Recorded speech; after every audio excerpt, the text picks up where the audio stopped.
1번 문제 보겠습니다. 공민왕은 성균관을 활성화하고 정치도감을 설치하였다. 이런 얘기가 나오고 있어요. 자, 공민왕의 정책에 대해서 보자. 고려 말 개혁을 추구했었던 바로 이 공민왕. 자, 이 공민왕은 원명 교체기 시기에 등장하면서 반원 정책, 자주성을 회복하고자 하는 이런 정책을 취하기도 했었고요. 그래서 기처를 제거하고요. 그리고 정도행성 이문소를 폐지했었죠. 쌍성 총관부 일대를 탈원하기도 하는, 영토를 확장하고자 하는 이런 정책을 취하기도 했었다. 그리고 국내 왕권을 강화하기 위한 조치로 정방을 폐지하고요. 그리고 신돈 등용하죠. 전민변정도감을 설치했었다. 또한 성균관을 개편하여 신진사대부, 이 신진사대부 성장을 유도하고자 했었다. 이게 공민왕의 개혁 정치였다. 물론 큰 성과를 보지 못했으나 신진사대부가 성장할 수 있는 배경이 되었다라는 거예요. 자, 그런데 공민왕의 개혁이 아닌 것 중에 자, 위에 충자 왕들, 충자 돌림의 왕들이 쭉 있네요. 그 중에서 지금 여기 얘기 나온 정치도감은 충모광 때 공민왕이 아닌 시기에 등장한다. 자, 그래서 1번은 자, 틀렸죠? 정치도감을 설치하였다. 자, 이 정치도감은 바로 충모광 때예요. 그러면 공민왕이 설치했었던 기구는 무엇이 있냐? 뭐라고 바꾸면 될 것 같냐? 그러면요. 전민변정도감. 이렇게 바꾸면 맞을 것 같죠? 자, 그리고 뒤에 나오는 국가 재정 수입의 기반을 확대하였다. 요 얘기는 왕권을 뒷받침하는 왕권의 기반을 확보하고자 하는 정책이다 라는 측면으로 보시면 되겠습니다. 그래서 신돈의 전민변정도감 설치가 자, 지금 이러한 효과를 추구하고 있었구나. 2번 문제로 넘어가 보겠습니다. 거란 침입을 받아 개경에 함락되고 현종은 안동으로 피난했다. 누구요? 고려시대 때 이민족을 잘 구분하셔야 됩니다. 거란이에요. 자, 거란 침입이 있었는데 근데 지금 여기 왕이 누가 나오냐면요. 현종이라는 왕이 등장을 해요. 개경이 함락되고 어디로요? 안동으로 피난했다. 이런 표현이 나오죠. 거란 침입 당시에 있었던 자, 고려 초기네요. 거란과의 충돌이다. 예, 거란과의 충돌에서 왕으로서는 1차 때는 성종이고 2차와 3차는 현종이죠. 그 중에서 성종은요, 서희의 외교 담판을 통해서 강동 육주를 확보했었던 당시의 왕이고요. 현종, 자, 2차 침입 때 현종이 당시 개경이 함락돼서 피난을 갔었네요. 어디로 피난 갔었습니까? 나주로 피난 갔었어요. 자, 그래서 안동이 아니더라. 안동은 어디서 나온 것 같은데, 예, 안동은 여기입니다. 홍건적이 침입했을 때, 당시 공민왕이 안동으로 피난 갑니다. 복주라고도 불렸었던 여기입니다. 자, 그래서 헷갈리시면 안 되겠다. 거란의 2차 침입 당시에 해당하는 내용 2번은 맞습니다. 3번 여진은 발해 구성원의 일부였었던 말갈족의 후신이다. 누구요? 이번에는 여진이 나왔습니다. 여진은 누구의? 말갈의 후신이다. 그래요. 여진이 바로 이제 기존의 말갈. 이전에는 뭐였었어요? 이전에는 숙신, 음루 이렇게도 불렸었던 세력이 말갈이고요. 자, 이들이 바로 뭐다? 여진이다. 다 같은 세력으로 그 맥락을 파악하셔야 되겠습니다. 고려가 건국되자 고려를 부모의 나라로 붙이면서 조공을 바쳤었다. 그래, 여진이 세력을 키워서 침략하기 전에 있었던 일이 바로 이런 거였었다. 시기는 고려 중기에 여진과 이제 대립하는 내용들이 등장하게 되죠. 자, 처음에는 이런 모습이었다가 이제 고려의 여진 정벌로 이어지게 된다라는 내용. 4번 윤관이 별무반을 이끌고 동북지방에 구성을 쌓은 이후 국경지대 천리장성 축조했다. 자, 윤관이 뭘요? 별무반을 이끌었대요. 그 다음에 동북구성을 쌓았대요. 자, 이거 어디에 있어요? 바로 고려 중기 시기에 해당하는 요 내용에 있죠. 자, 윤관이 왕에게 숙종에게 건의합니다. 별무반 설치를 건의하죠. 그래서 이후에 예종 때 동북구성을 축조하게 되는구나. 이게 바로 뭐다? 여진정벌이다 라는 거예요. 자, 시기는 고려 중기. 근데 4번에 보니까 쌓은 이후라고 되어 있는데 국경지대 천리장성 축조하여 거란과 여진의 침입에 대비하였다라고 되어 있어요. 국경지대 뭘요? 천리장성. 자, 미리 말씀드리자면은 이 천리장성과 고려시대에 나오는 천리장성과 고구려의 천리장성은 다른 거예요. 이것도 질문 많이 하시더라고요. 예, 이름은 같은데 위치가 다르잖아요. 고구려의 천리장성은 이거 당나라 침입 대비하기 위해서 만든 건데 만주 일대 요동지방을 중심으로 하여 국경에다 쭉 쌓았던 거고, 지금 4번에 있는 내용은요. 국경지대 천리장성 이거는 한반도 내에 있단 말이에요. 고려 같은 경우는요. 예, 자, 그런데 이후가 맞냐 이거지. 이후가 맞느냐. 천리장성 축조는 어디에 있느냐. 여기 있죠. 3차 침입을 격퇴하고 나서 개경의 나성, 국경에 천리장성을 축조하게 된다. 그러니까 요 다음에 여진과 대립이 있었던 거지. 자, 그러면 지금 4번은 틀렸죠. 이후가 아니죠. 이전으로 바꿔야 되겠습니다. 자, 5번 문제입니다. 고려 초 고려는 송과 금 사이에 세력 균형이 이루어져서 능동적인 외교를 시도하였다. 자, 시기가 나와 있는데요. 초다라고 되어 있어요. 그리고 송과 금나라가 나왔죠. 금나라가 거란이에요? 여진이에요? 여진이잖아. 여진이 세운 나라가 금나라잖아요. 그죠? 자, 그런데 세력 균형이라고 돼 있어요. 세력 균형. 금나라와 세력 균형이었나? 그런가? 자, 결국 어떻게 됐어요? 자, 이 금나라가 건국이 되고 이제 4대 요구 이자겸이 수락하게 된다. 그러면은 황제가 있고 그 밑에 왕이 있는 거예요. 금나라가 있고 고려가 있는 거예요. 그러니까 이거는 세력 균형이다 라고 볼 수는 없잖아. 그치? 세력 균형은 여기에 등장하는 내용이에요. 예. 거란을 물리치고 나서 이제 고려와 송, 거란 간의 세력 균형 상태다. 이때는 지금 이 고려 중기 시기에는요. 어떻게 금나라와 고려 그 다음에 남송이 있잖아요. 그치? 금나라가 위에 있었던 시기다. 나머지는 고려는 밑에 있었던, 자, 이런 4대 군신관계 요구를 수락하게 됐었던 시기다. 자, 그러면 맞게 고치려면은요, 여진이 아니고 바로 요 나라죠? 거란? 고려 초기니까 또. 금나라 나오는 거는 고려 초기가 아니고 고려 중기잖아요. 자, 그래서 5번 틀렸습니다. 6번 문제 보겠습니다. 고려를 방문했던 몽골 사신이 귀국길에 피살된 사건을 구실로 몽골군이 침략하였다. 자, 이번에는 누가 나왔습니까? 몽골이 나왔어요. 자, 몽골 사신이 귀국길에 피살됐었던 사건. 이 사신이 누구지요? 저고여죠? 고려 후기 무신집권 시기에 해당한다 라고 봤었어요. 아, 그래. 몽골군이 침략했었던 게 바로 이 사건을 계기로 하여 이제 본격 침입하겠구나. 예. 자, 바로 무신집권 시기에 해당하며 몽골 사신 저고여가 피살됐었던 것을 계기로 이제 침략하게 되었더라. 자, 그리고 이 시기는 최씨 무신정권, 최후시기에 해당한다라고 말씀드렸었어요. 자, 6번은 틀린 데가 없구나. 7번 문제입니다. 몽골은 고려와 합세하여 여진족을 몰아낸 후 고려에게 과도한 공물을 요구하였다. 자, 사신이 오기 전에 있었던 일이네요. 자, 앞서 6번 문제 전에 있었던 일인데요. 자, 몽골이 고려군과 합세했대요. 그래서 누구를? 여진족을 몰아냈대요. 이 얘기가 여기 있었는데 고려와 몽골이 연합하여 누구를 격파했었던 게 강동성 전투입니까? 거란을 격파했었던 게 강동성 전투죠. 그래서 이후에 지나친 공물을 요구하고 그리고 몽골 사신 저고여가 왔다가 피살되었구나. 자, 그러면 여기서는요. 여진인지 거란인지 이거를 구분하라 라는 거였었어요. 거란이다. 그치? 이게 뭔데? 강동성에서 벌어진 전투, 강동성 전투 또는 강동의 역이다 라고 불리는 사건이죠. 자, 그래서 틀렸구나. 8번 문제.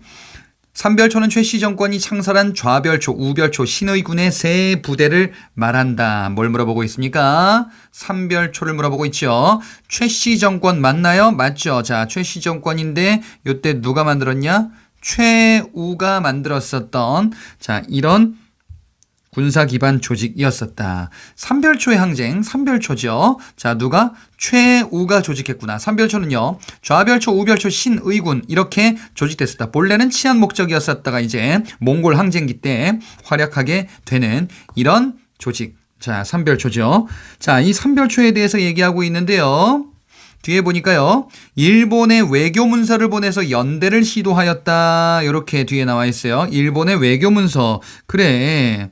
당시 삼별초가 강화도에서 시작하여 이후에 이제 진도와 제주도 근거지를 옮기면서 항전하게 되고요. 일본의 국서를 보내기도 하면서 이 삼별초는 맞서 싸우네요. 누구랑?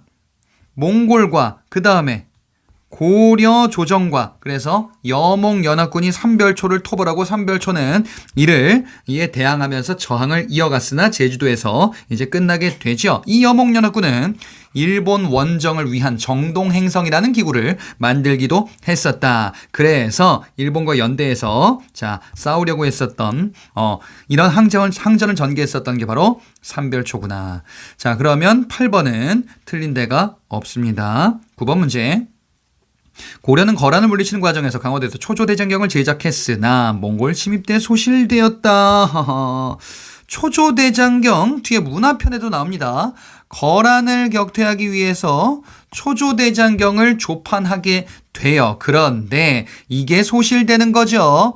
초조대장경이 소실되고요. 그 다음에 그치? 여기는 이제 황룡사 구층 목탑. 황룡사 구층 목탑. 자, 이런 것들이 소실됐단 말이지. 그래서 팔만대장경을 조판하기도 하는구나. 이게 몽골 항쟁기 때 있었던 일이란 말이죠. 자, 그러면 9번은 거란 맞나 안 맞나 보셔야 돼요. 그 다음에 초조대장경 맞나 안 맞나 봐야 됩니다. 몽골 침입 때 소실되었다. 맞습니다. 그런데 강화도가 나왔어. 예, 강화도에서 조판한 거는 뭡니까?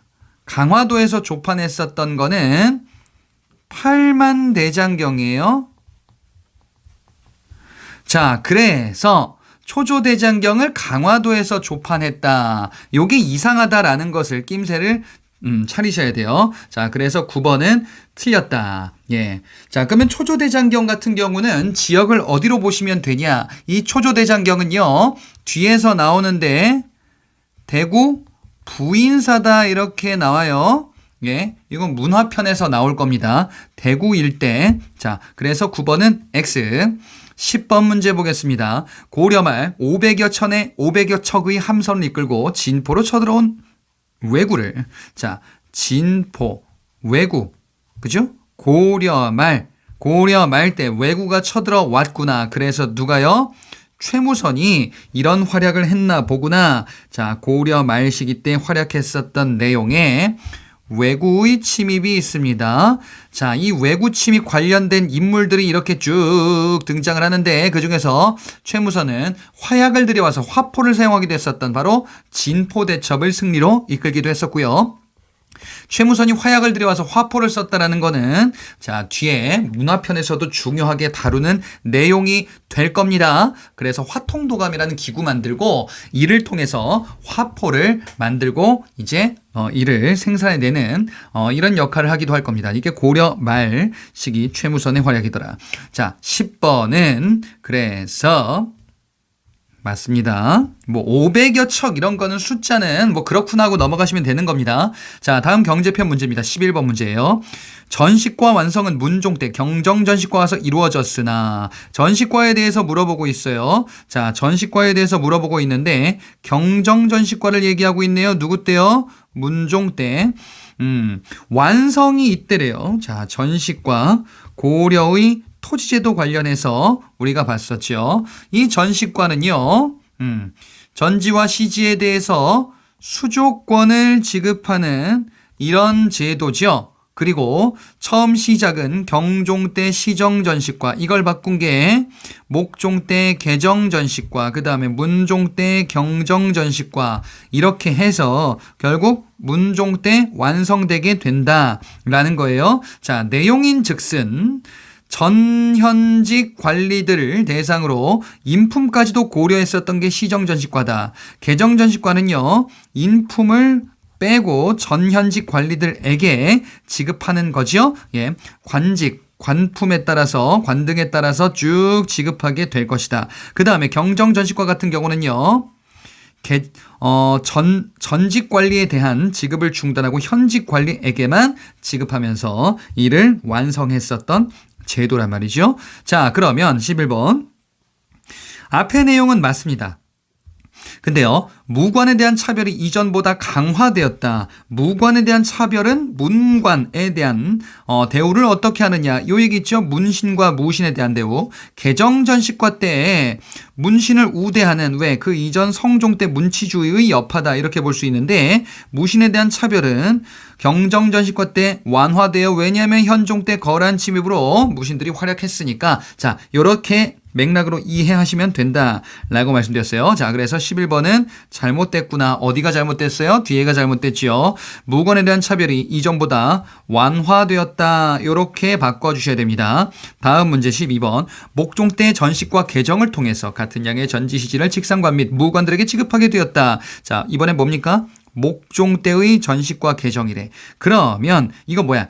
개정전식과 얘기하는 거죠. 자, 이 개정전식과 때 요거 얘기 물어보고 있네요. 좀 아까는 요거 물어봤고요. 자, 이 개정전식과 때는요. 지금 보니까 문신 우대가 있어요. 그 다음에 실직, 산직.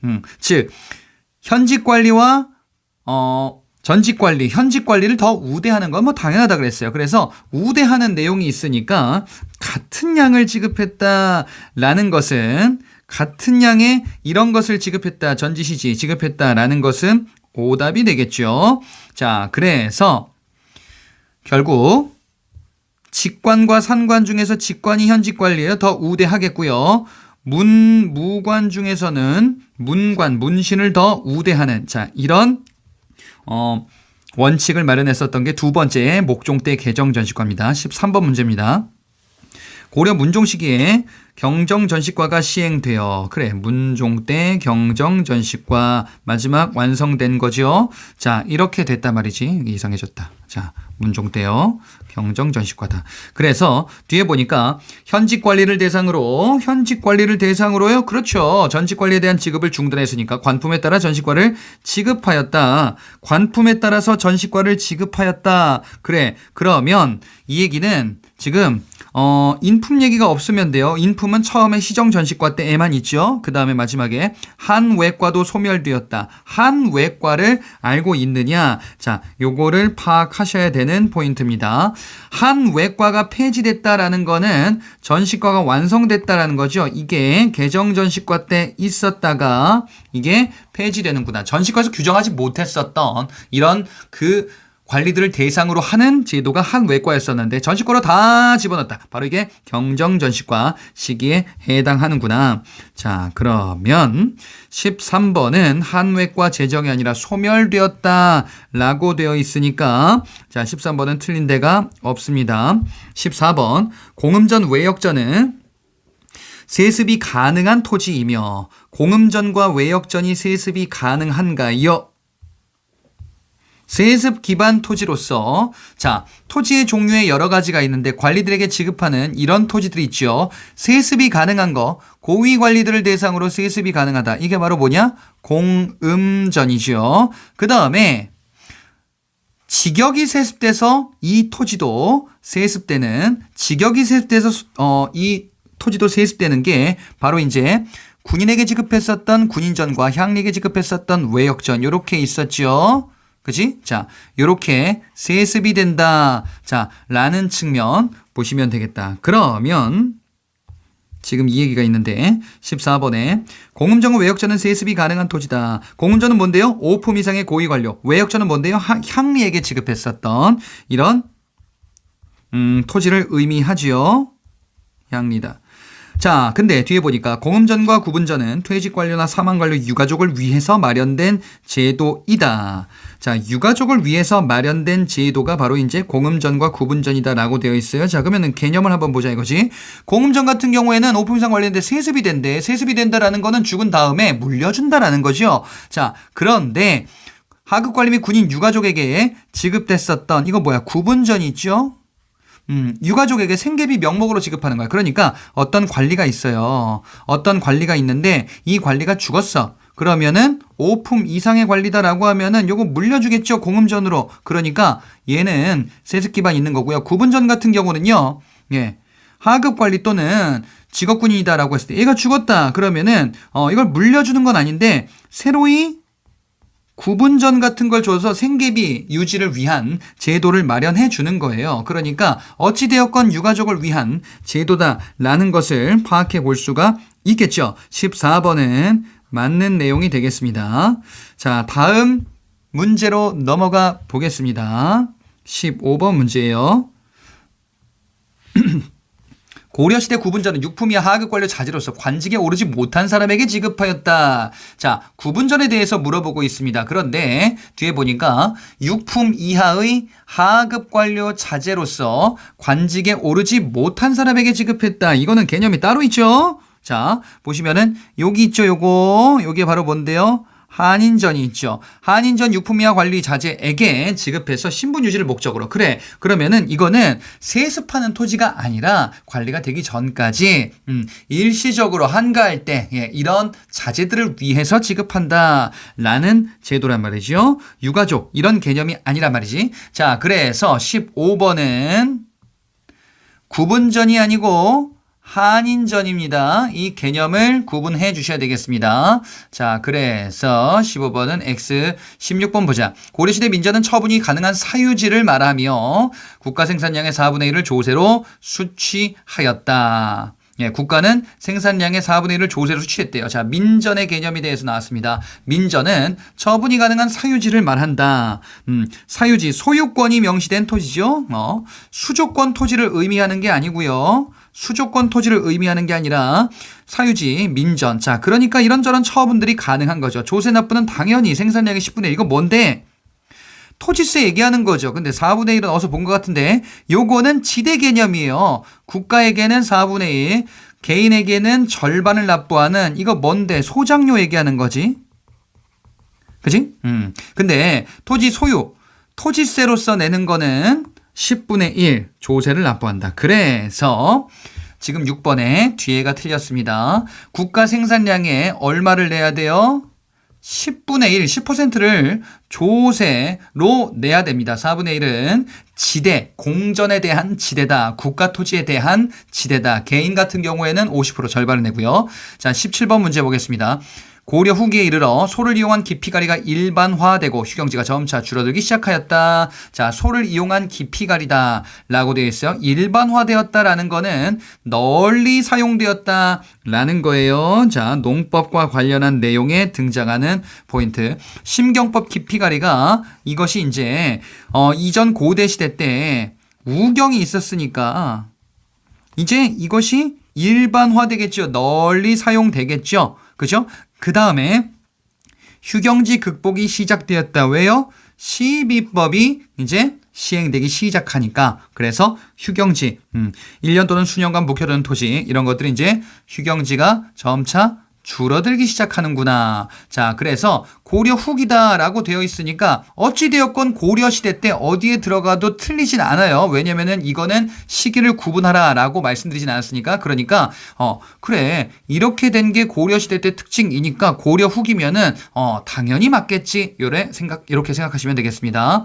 자, 17번은 맞다. 18번 고려 후기에는 관청과 관청수공업과 소수공업 중심이었던 민간수공업은 발전하지 못하였다. 자, 관청수공업, 소수공업, 수공업이 발전하는 시기가 고려시대일 텐데 수공업이다. 관청수공업, 소수공업. 자, 근데 사원 및 민간수공업도 마찬가지로 발전하게 될 겁니다. 자, 고려 후기에 이르면은 민간 상업과 수공업도 발전하게 돼요.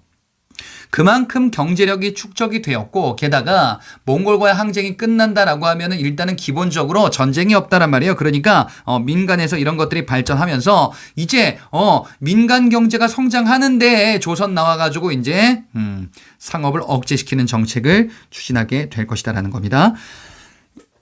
그래서 18번은 X입니다. 민간 수공업 발전합니다. 틀렸어요. 19번 문제입니다. 고려 성종 당시 최초의 화폐로서 철전인 건원중보가 발행되었으나 유통에는 실패하였다. 자, 고려 초기 언제요? 성종이네요. 그리고 철전인 건원중보 이렇게 되어 있네요. 자, 이번에는 화폐에 대해서 묻고 있다. 최초의 화폐 철전으로서 성종 때 뭡니까?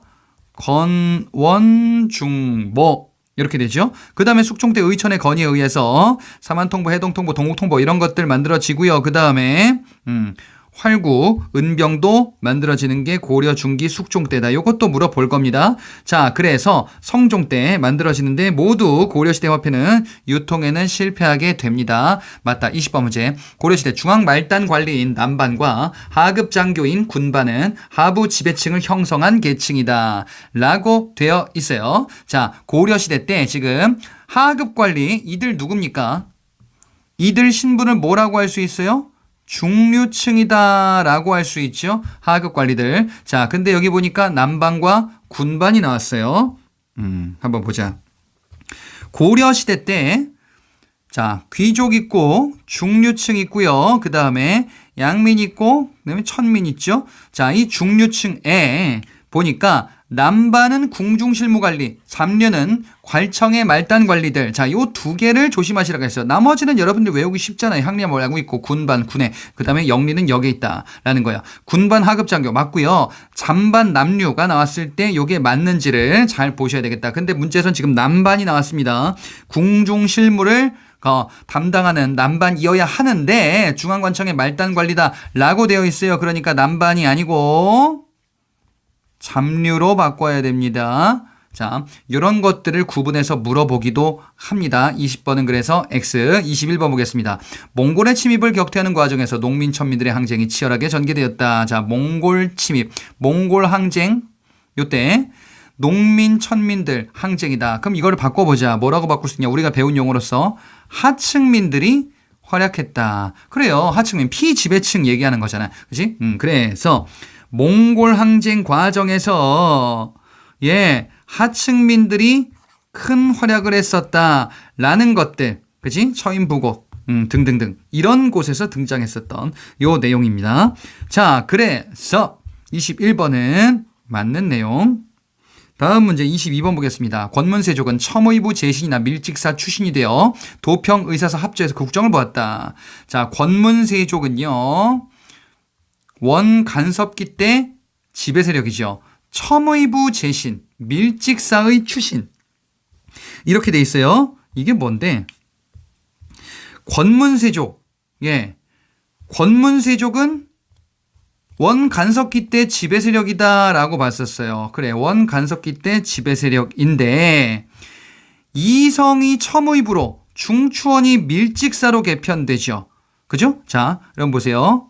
이성에 뭐가 있냐면요. 중서문화성 있어요. 그 다음에 상서성 있죠. 중서문화성의 고위관리 누굽니까? 제신이다라고 이야기를 하죠. 그지? 그 다음에 중추원의 고위관리 추밀 있죠. 그렇잖아. 추밀과 승선 있잖아요. 중추원에. 그렇죠? 중서문화성의 제신과 중추원의 추밀이 뭐 한다고 했었냐? 제추회의를 구성하잖아요. 제추회의. 이게 뭔데? 제가 지금 얘기하는 게 이거잖아요. 앞으로 더 가보자. 제추회의. 중서문화성의 제신과 중추원의 추밀이 제추회의를 구성하잖아.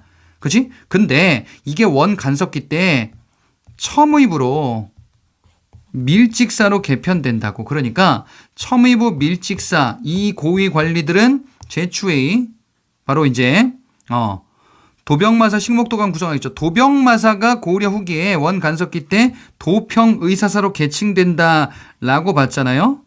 도평의사사로 계층된다. 그래, 이거 얘기하는 거야.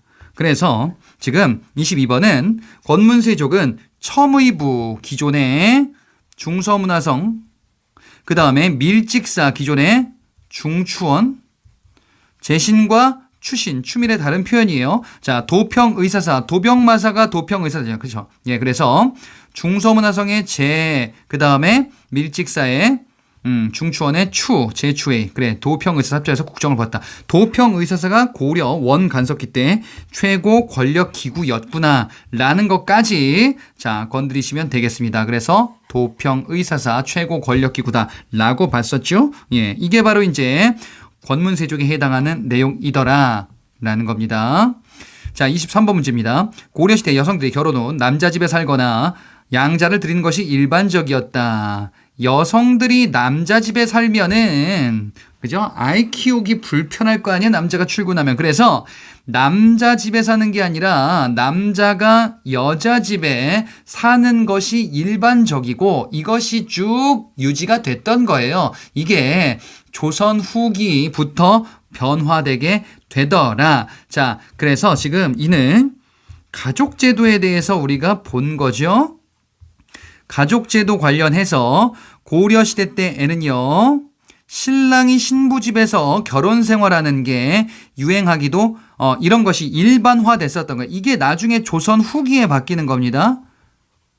조선 후기에 여자가 처가살이하고 양자들이고 이런 것들이 등장한다라는 거예요. 그 다음에 여성의 지위는 남성과 사실상 크게 다르지 않더라라는 게 고려시대 특징이기도 했습니다. 자, 그러면 23번은 틀렸습니다. 여성들이 결혼한 뒤에 남자 집에 사는 게 아니고, 자, 남자가 여자 집에 사는 게 일반적이에요. 지금 요거 얘기는요, 요거는 조선 후기 얘기요.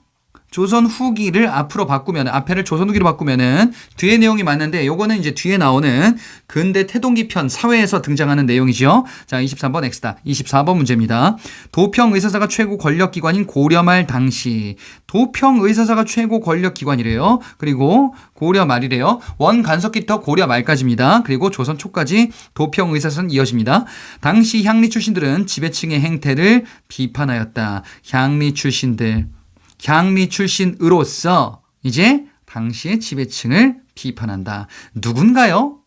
고려 말의 향리 출신들, 바로 신진사대부를 의미하죠. 신진사대부가 바로 향리 출신들이었었단 말이에요. 그러면은 누구를 비판한 거야?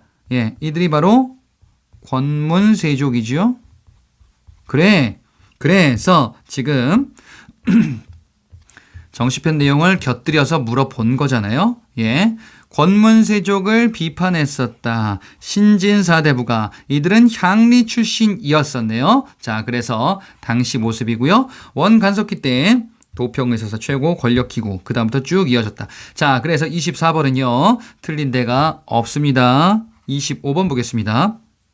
최승로는 유교 정치 이념 확립을 위해서 실천적 기능을 강조하는 신유학을 수용하였다. 문화편 얘기인데요. 자, 최승로면은 유교 정치 이념 확립 맞지 않습니까? 자, 이건 맞아요. 최승로가 유교 정치 이념 확립을 위해서 시무 28조를 성종에게 건의했었죠. 그치? 자, 이거는 맞습니다. 자, 그런데 뒤에 실천적 기능을 강조하는 신유학을 수용하였다. 실천적 기능을 강조하는 신유학은 따로 있습니다. 이게 뭐예요? 성리학이죠. 그죠? 성리학은 새로운 유학으로서 자, 실천적 기능을 강조하는 이런 유학의 성격을 띠고 있더라. 그래서 실천적 기능을 강조했었고 고려 말 때 들어온 게 이렇게 얘기를 하는 거예요. 그 다음에 인간의 심성, 우주의 원리 이런 것을 탐구하는 신유학이다. 그래, 이 두 가지를 같이 얘기하는 거지. 이게 바로 뭐다? 성리학이다 이거지.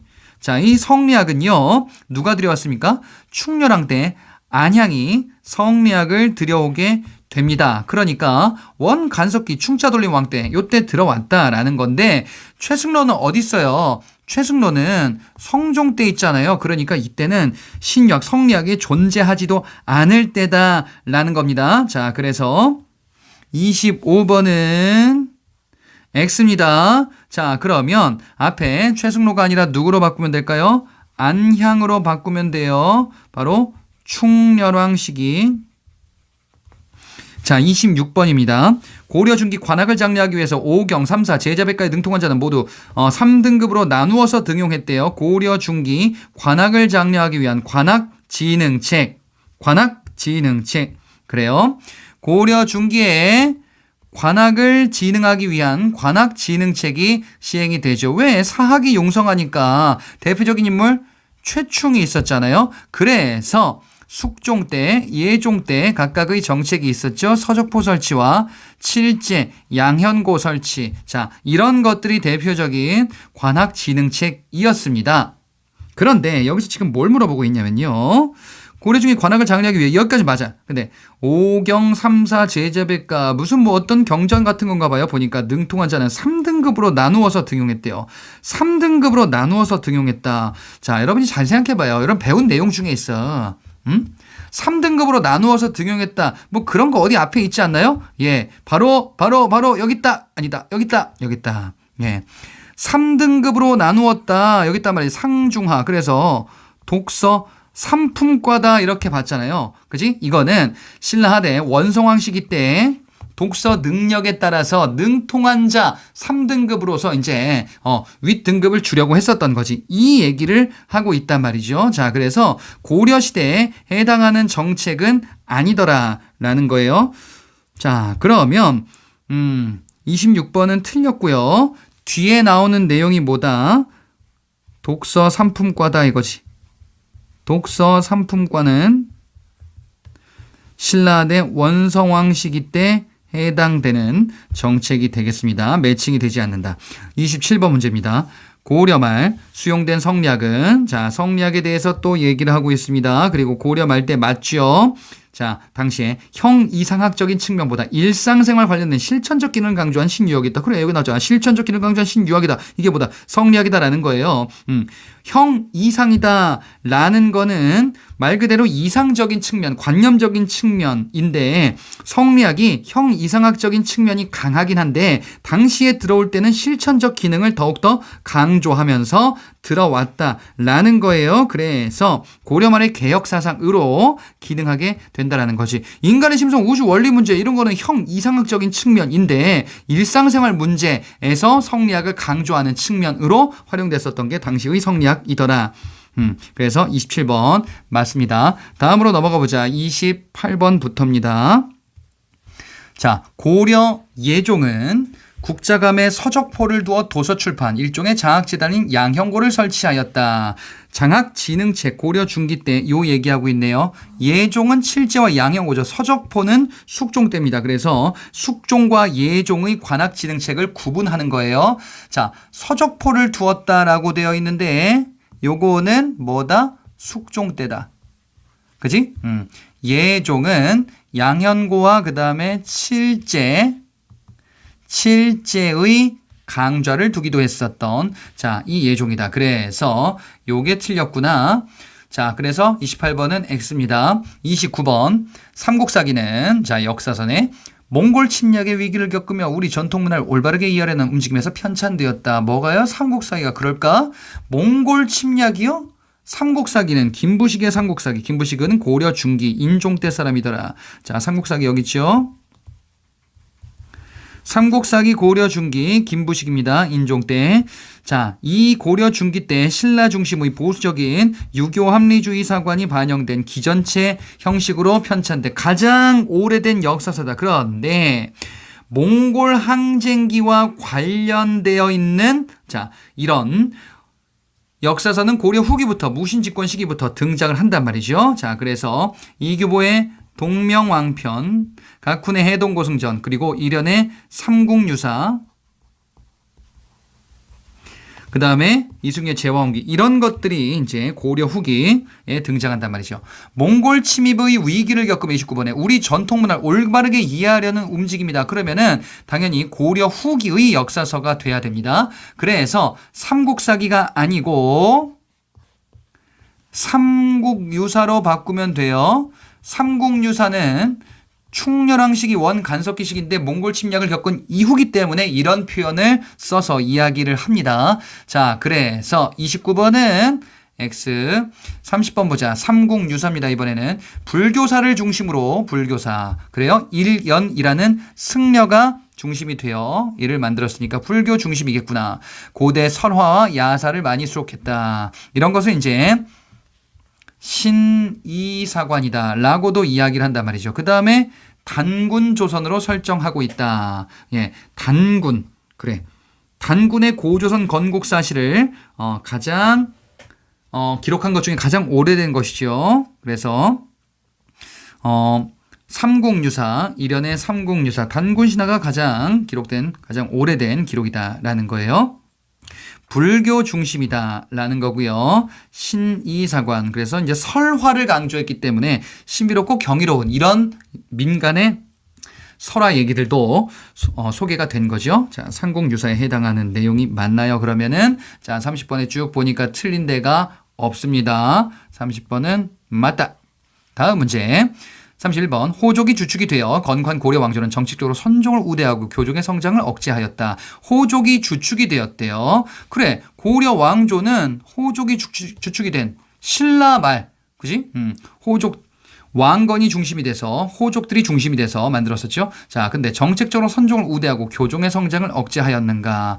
선종이 호족과 연결되어 있었던 불교 종파긴 한데 그렇다고 고려가 통일된 이후에 교종의 성장을 억제한 건 아니고 오히려 교종이 더욱더 성장하게 될 겁니다. 왜냐? 왕권을 다져야 되니까. 그래서 고려 초기에는요. 교종과 선종도 쇠퇴한 건 아닌데 교종 중심으로 왕권을 정비하기 위한 특히나 광종 때 이런 모습이 나오게 되고 이는 고려 중기까지 이어지게 될 거예요. 자, 그래서 31번은 틀렸습니다. 억제가 아니에요. 32번 보겠습니다. 의천이 해동 천태종을 창시했을 당시에는 증류 방식인 술인 소주가 등장했다. 자, 해동 천태종이다. 해동 천태종, 의천이죠? 의천의 해동 천태종이다. 자, 교종과 선종의 통합을 꾀했었던 승려로서 교관겸수, 내외겸전 이런 것을 강조했었다. 바로 이제 대각국사 의천이 되겠죠. 고려 중기시기란 말이죠. 고려 중기시기이니까 뒤에 나오는 거 시기를 매칭해 보자라는 거거든. 창시했을 때. 이때는 고려 중기다. 그죠?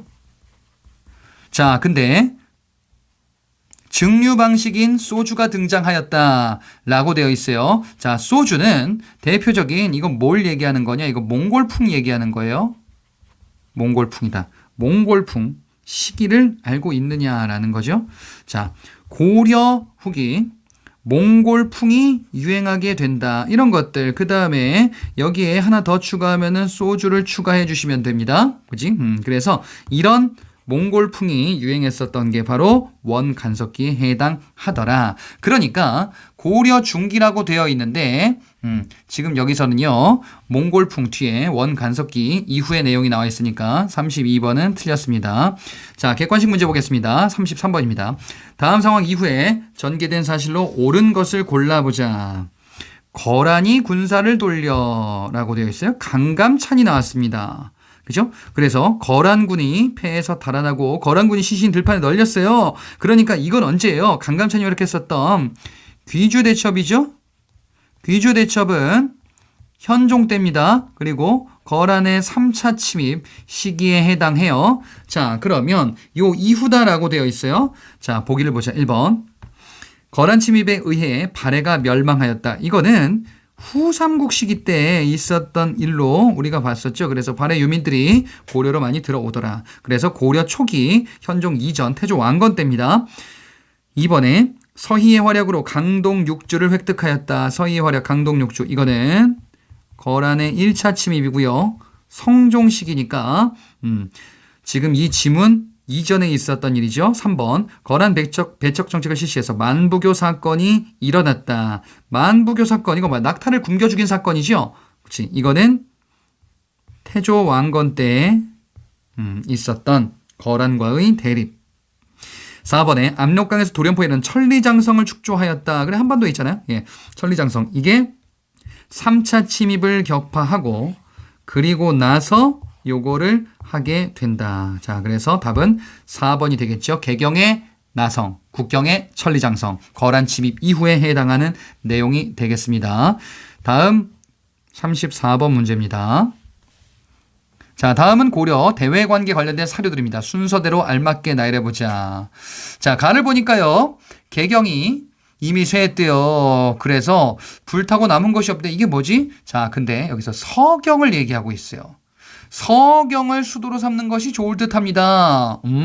그래. 서경에다 새 궁궐 짓고 도읍을 천도하자라는 거죠. 고려 중기 인종 시기 때 있었던 묘청의 서경 천도 운동이네요. 나를 보니까요.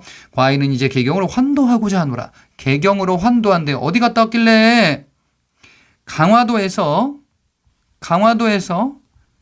개경으로 환도하겠다라는 거죠. 그러니까 이제 몽골과의 항쟁이 끝난 시기, 이 시기에 해당하더라.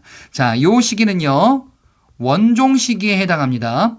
요거는 이제 원 간섭기 넘어가기 전에 고종, 원종 이렇게 있었고요. 이제 무신 집권이 무너지고 이제 원 간섭기로 막 접어들 때 요때에 해당되는 거죠. 이에 반발했었던 게 삼별초 항쟁이잖아요. 그죠? 자, 다에 요동을 정벌하는 것은 4가지 불리한 점이 있습니다. 그래서 이런저런 것들이 있대요. 요동 정벌 얘기가 나오는데 4가지 불리한 점이다. 이거는 이성계가 얘기했었던 사불가론이에요. 자, 요거는 고려 말 이성계가 등장했던 신흥 무인 세력이 등장했었던 시기. 자, 시기적으로 왕은 우왕 시기 고려 말에 해당합니다. 4번에 우리나라는 고구려를 계승한 나라이므로 국호를 고려라 부르며 평양에 도읍한 것이다. 양구의 국경 다 짓는다. 너희 나라 동경도 우리 땅인데 어찌 침략이란 말이냐. 우리는 고구려 계승이다. 그러니까 우리는 고구려 계승이라는 사실을 인정해달라. 그러면서 한편으로는 땅을 달라라고도 요구하죠. 이게 바로 뭐냐면요. 서희의 외교 담판이에요. 자, 거란의 1차 침입 성종 시기 때 해당하죠. 고려 초기. 자, 그래서 골라주시면은 고려 초기에 해당하는 게 라가 있죠. 성종 때. 그 다음에 고려 중기. 묘청의 서경천도운동 가에 있죠. 그 다음에 고려 후기 이제 무신이 무너지고 개경으로 환도하는 시기 나에 있죠. 그 다음에 고려 말 이성계 등장해서 조선 건국 이제 되려는 분위기가 형성되는 시기 다에 있네. 이렇게 자 골라주시면 되겠습니다. 35번 문제 고려시대 토지에 대한 설명으로 다음 설명 중에서 가장 적절하지 않은 것을 골라보자. 1번 과전으로 곡물을 수취할 수 있는 전지와 땔감을 수취할 수 있는 얻을 수 있는 시지를 주었다. 전지와 시지를 주었다. 이걸 과전으로 지급하는 거예요. 그래 이게 뭐다? 수조지다라는 거지. 맞습니다. 2번 오품 이상 관료에게는 공음전을 지급하였다. 오품 이상 관료에게 공음전 맞나요? 그렇죠. 그 다음에 이거는 세습 기반 토지죠. 맞습니다. 3번에 지방관청에는 구분전을 지급하고 사원에는 사원전을 지급하였다. 구분전은 뭐예요? 관청에게 지급한 게 아니고 이거는 하급관리 또는 군인, 유가족에게 지급했었단 말이지. 관청에게 지급하면은 수조지상 공전이 되거든요. 근데 관리에게 지급하면 수조지상 사전이 되거든. 그지? 우리가 봤었던 과전이든 아니면은 공음전이든 한인전이든 구분전이든 외역전이든 군인전이든 전부 다 사전이에요. 예, 관청이 아니다라는 거죠. 자, 그러면은 관청에게 지급했었던 거는 뭐가 있죠? 관청에게 지급했었던 거는 공전으로서 요거 봤었는데 내장전과 공해전 이렇게 봤었죠. 내장전이 왕실경비 충당, 그 다음에 공해전이 관청, 관공서. 그죠? 자, 그래서 지금 3번은 구분전이 아니고 공해전으로 가면 맞아요. 자, 이게 틀렸죠. 4번에 관리에게 보조 지급된 과전은 수조권만 가지는 토지이다. 수조지다. 맞습니다. 36번 보겠습니다. 자, 36번 고려시대 경제활동에 대한 설명으로 옳지 않은 것을 골라보자. 1번 귀족들이 화폐 사용을 지지하여 화폐가 전국적으로 유통되었다. 그럴 리가요. 화폐 사용에 대한 반발도 있었는데 이건 뭐 주요 포인트까지 아닙니다. 화폐가 전국 유통이 되었느냐? 그렇지 않았잖아요. 그죠? 고려시대 화폐는 모두 다 성공을 거두지는, 유통의 성공을 거두지는 못하였다라는 거죠. 성종 때 뭐 건원, 중보던, 그 다음에 고려 중기 숙종 때 해동통보, 사만통보, 동통보, 활구 이런 거던 모두 실패했다. 자, 그럼 나머지를 만나봐요. 이번에 고려 전기 수공업의 중심을 이룬 것은 관청수공업과 소수공업이었었다. 그랬다가 고려 후기에는요, 민간 상업과 수공업도 일정 부분 성장한다라고도 봤었습니다. 3번 고려 후기에는 국가 재정 수입을 늘리기 위해 소금의 전매제, 이건 어디 있냐면요, 각연법이다라고 하는데 요거는 충선왕 시기, 이 시기의 업적에 있습니다. 그러니까 고려 후기 맞다 이거지. 4번에 농민이 진전은 버려진 토지를 얘기해요. 황무지를 개간하면. 그래, 버려진 토지를 개간하면 국가에서 일정 기간 이렇게 감해 주었다 라는 이런 제도는 모든 시기에 해당된다라고 보시면 됩니다. 예, 농업사회에서 토지를 개간하는 것을 장려하는 정책은 국가가 하는 모든 거예요. 고려시대도 당연히 맞다. 그러니까 틀린 거 1번이 되겠죠. 37번 보겠습니다. 고려시대 사회상에 대한 설명으로 가장 적절하지 않은 것을 골라보자. 1번 부모의 유산 대체로 자녀에게 골고루 분배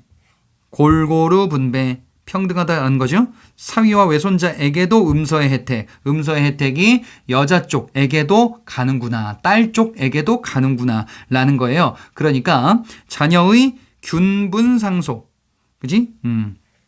자녀, 아들, 딸 차별 이런 거 없다라는 거죠. 자, 2번에 여성의 재간은 비교적 자유로웠으나, 여성의 재간은 자유로운 편이에요. 고려시대 때. 그렇죠? 남녀의 차별이 사실상 거의 없다 그랬으니까.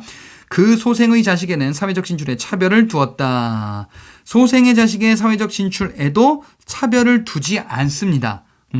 재가에서 낳은 자식에게 차별을 가하기 시작하는 거는 조선시대 가서예요. 그래서 2번 틀렸습니다. 3번에 아들이 없을 때는 양자를 드리지 않고 딸이 제를 지냈다. 그래, 양자를 드리는 건 조선 후기란 말이지. 그래서 고려 때는 이런 거 없다라는 겁니다. 그래서 지금 요거는 맞죠. 4번에 공을 세운 사람의 부모는 물론 장인 장모도 함께 상을 받았다. 세운 사람 관리니까 남자겠죠. 그지? 남자의 부모뿐 아니라 부인 쪽 엄마 아빠도 같이 상 받았다. 그러니까 남녀의 차별을 두지 않으려는 이런 풍습이 강했다라는 거예요. 자, 다음 문제 38번으로 넘어가 보겠습니다. 다음 사료를 통해서 알 수 있는 내용으로 적절하지 않은 것을 골라보자. 평량은, 이 사람은 어떤 노비래요. 노비구나. 그지? 부유하게 됐대. 산노비인데 부유하게 됐대요. 뇌물까지 바쳤대요. 그러면 노비 중에서 공노비와 사노비 중에 일단 사노비겠고요. 그 다음에 사노비 중에서 좀 더 지위가 높았었던 노비가 있었죠. 걔들이 누구야? 외거노비. 신공을 납부해서 자유를 획득하는 이런 노비들을 의미하는 거죠. 외거노비들은 그 외에 다른 이병노비들에 비해서, 또는 솔거노비라고도 불리는 이런 노비들에 비해서 지위가 좀 높았다라는 거죠. 자, 적절하지 않은 것을 골라보자. 1번에 사노비였다. 맞죠? 누구의? 김명관의 노비다라고 되어 있으니까 2번에 외거노비는 독립적인 경제생활을 영위했으니까 부유하고 이런저런 벼슬까지도 얻었잖아요. 막. 맞다. 3번에 남자 노비의 경제적 가치가 여자 노비보다 높았다. 이거는 알 수가 없어요. 여자가 노비가 높은 경우도 많이 있어. 왜냐하면은 아이를 낳을 수 있잖아. 그죠? 자, 여기에서는 알 수 없는 내용입니다. 4번에 노비 중 일부는 양미되어 관직을 받는 경우도 있었다. 그래요. 벼슬 얻었잖아. 여기에 나와 있는 사료를 설명하고 있는 내용입니다. 답은 3번이 되겠어요. 39번 문제입니다. 다음 자료 관련된 역사적 사실로 가장 옳은 것을 골라보자. 예종이란 단서가 나왔습니다. 국자감에 칠제를 두었어요. 그래서 뭐 공부하도록 했대요. 아, 전문 강좌 칠제. 칠제와 양현고는 장학재단. 이게 바로 예종 때 있었던 관학진흥책에 해당하죠. 자, 고려 중기 관악지능책으로서 예종 때 이런 모습. 그래서 1번을 고르면 되겠죠. 2번에 만권당을 통해 요거는 고려 원간석기 충선왕이 두었었던 거예요. 그러니까 이거는 지금 고려 중기잖아요. 답이 될 수가 없겠다. 충자왕들 등장하는 시기가 아니다. 독서 기준 3등급 나눴다. 이거는 앞서도 봤었죠. 신라 하대 원성왕 시기 때 독서 3품과 4번에 실천적 기능을 강조한 신유학을 수용하였다. 또 나왔네. 이게 뭐다? 성리학. 성리학은 충렬왕 시기 안향에 의해서 수입되었다라고 봤었죠. 자, 그러니까 고려 중기에는 해당되지 않습니다. 40번 문제. 다음과 같이 왕명을 받아 편찬한 책에 대한 설명으로 옳지 않은 것을 골라보자. 자, 신부식은 아래인데요. 사람 이름이 나왔습니다. 그리고 삼국에 대해서 이야기를 하고 있어요. 예. 그래서 이 삼국에 대한 역사서를 정리를 하겠다라는 거예요. 그래서 지금 이 역사서가 김부식의 삼국사기구나라는 것을 알 수가 있겠죠. 자, 그러면 김부식의 삼국사기에 대해서 옳지 않은 것을 골라주시면 되겠습니다. 1번, 현존하는 우리나라 역사서 중에서 가장 오래된 것이다. 김부식의 삼국사기 고려중기 인종 때 맞습니다. 2번에 기전체로 서술되어 본기, 지, 열전, 표 이런 것들로 구성되었죠. 기전체 서술 방식으로 나오듯. 이게 바로 이제 김부식의 삼국사기. 3번에 고구려 계승의식보다는 신라 계승의식. 왜? 김부식은 개경파잖아요. 묘청의 서경천도운동에서 얘기했던 개경파. 그래서 신라 중심. 이게 좀 더 많이 반영됐구나. 4번에 몽골 침략의 위기를 겪은 우리 전통문화를 올바른 이해하는 움직임에서 편찬되었다. 이거 OX에서 봤었던 거네. 삼국유사 등등. 고려 후기의 역사서로 보시면 되겠습니다. 그래서 답은 40번에 4번이 되겠습니다.